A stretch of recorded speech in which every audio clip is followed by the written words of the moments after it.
Nilinaw ng mga oil companies na hindi agad bababa ang presyo ng petrolyo kahit ipatupad ang suspensyon ng excise tax. Ayon sa kanila, mayroon pang existing inventory ng langis na nabayaran na ang buwis bago ang pagpapatupad ng bagong polisiya.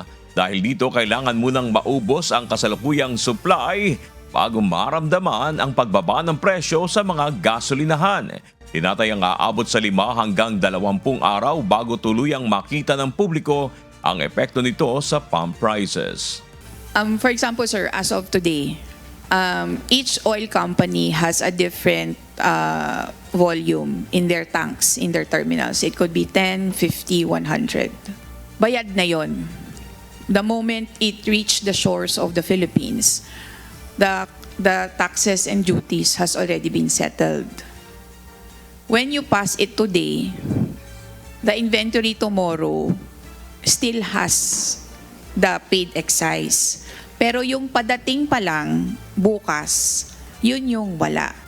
If it's like the following day, that would be operationally difficult. And again, it will depend really on the mechanics of how the BOCBIR and DOE will implement it. Because yun nga po, what is to be considered is the one currently in the retail levels na retail stations na inventory ay bayad pa ng excise tax.